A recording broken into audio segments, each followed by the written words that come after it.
Ano nila si Dennis, hindi napuntahan. Yung isang Dennis na lang ang pinuntahan. Nagpasahan yung dalawang Dennis. Espino goes inside and the layup is good. I can only admire ito si Dennis Espino being the team captain ng Santa Lucia. No? Hindi makashoot yung kanyang mga kakampi. Sabi niya, sige ako muna kakamada habang kayo nagpapainit pa ha.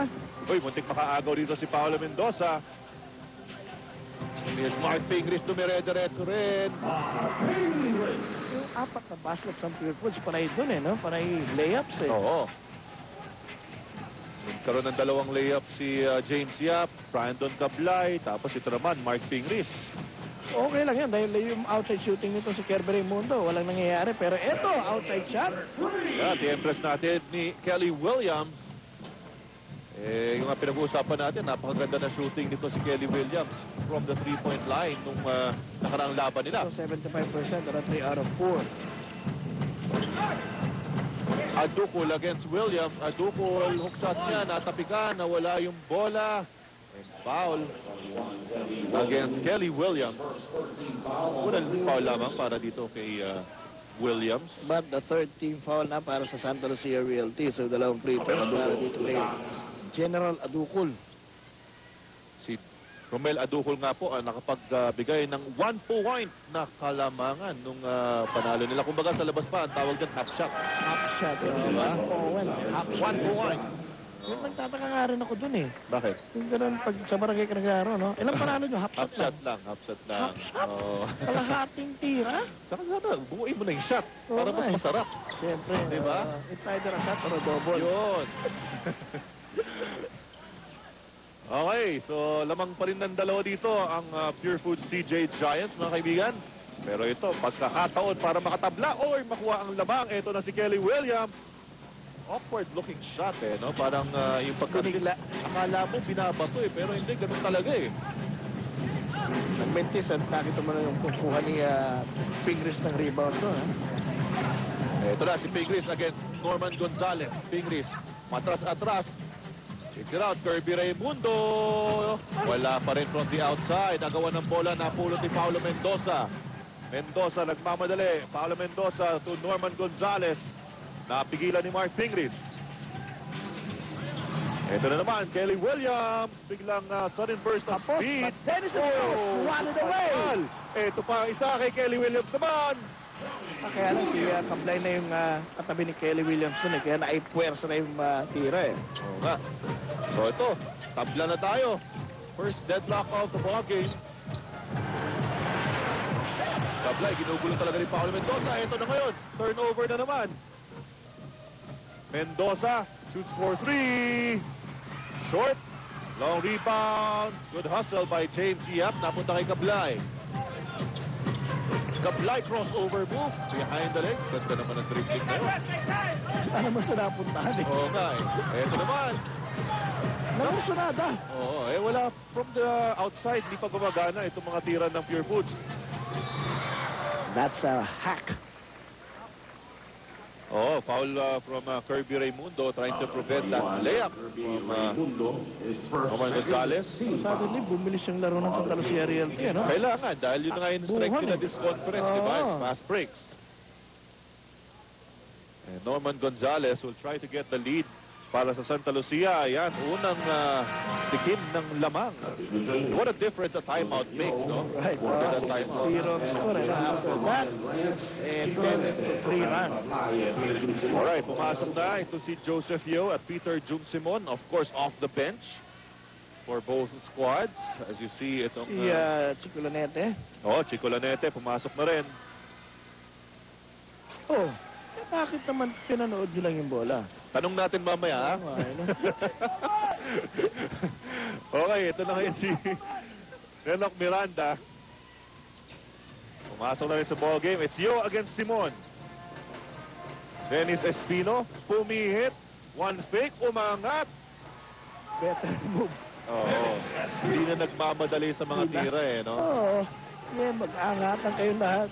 Kalahati ng putos sa Santa Lucia na galing kay Dennis Espino. Here's James Yap. Yap, another layup. Gusto naman ngayon. Nagawa ng bola.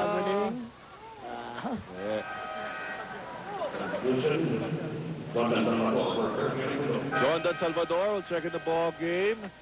In the meantime, it's the turn of Pure Foods TJ Giants to call this timeout. Dahil kanina, they raced to a 6-0 start, pero ngayon sila nang umahabol against Santa Lucia. Yung mga PBA fans enjoying PBA Sunday. Uy, si Harvey Carey, nandiyan na Jimmy Alapag.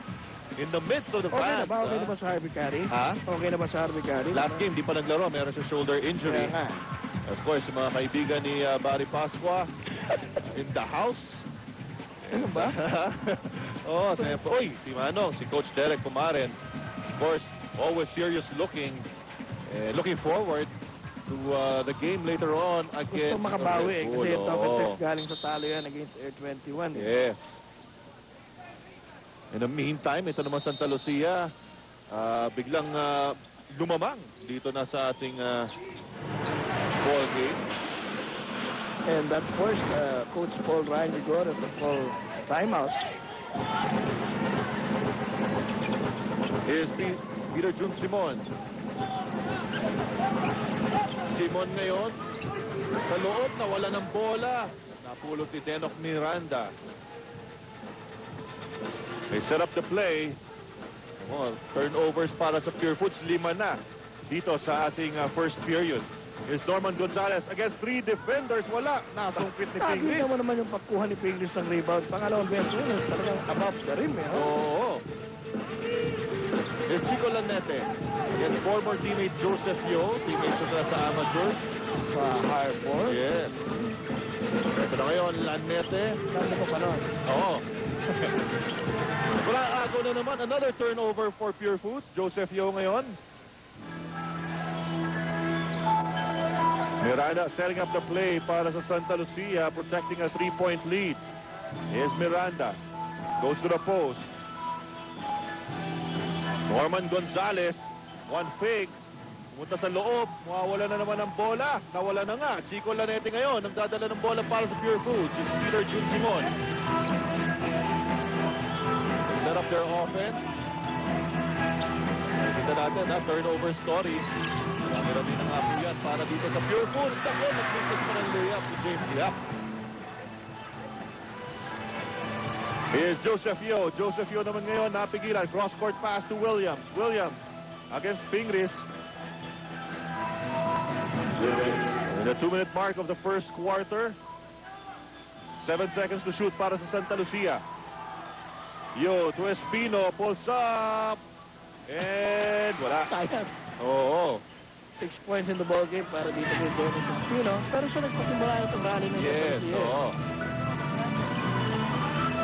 Chico Lanete. High screen provided by Jondan Salvador. Lanete. Peter Jun Simon, nasaraduhan ng pinto. Binigay kay Mark Pinglis. 5 seconds to shoot for Pure Foods. Nalibre si Lanete. Manok, nandiyan na naman si Pinglis. Wala na ang rebound. Nakakailang rebounds na ba yun? 5 rebounds na para dito kay Mark Pinglis. And more important, inside points na naman para sa Pure Foods TJ Giants. Defensively, pinahihirapan talaga nitong dalawang kupunan ng kanilang mga kalaban. Ito naman ngayon, ang gandang play between Espino and Yo. Yun ang naibibigay ni Joseph Yo dito. Yung bilis and moving well without the ball. Oo. Peter Jun Simon.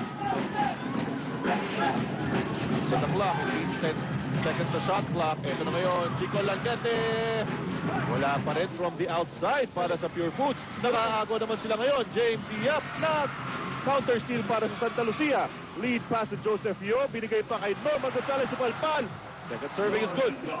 Kung nasa palpal mo ko, di ba? Oo, Hindi kompleto yung depensa eh. Ayun na nga. Pero ito, ang bilis na transition para sa Pure Foods. Another layup para kay James Yap.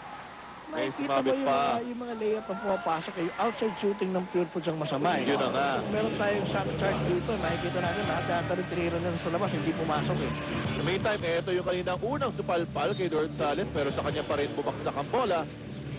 In the meantime, and James Yap, kita mo naman ha, he avoids the defense. James Yap, wala pa nga napupukol from the outside. Lahat ng puntos niya, layup. All of the 6 points make them 7. James Yap.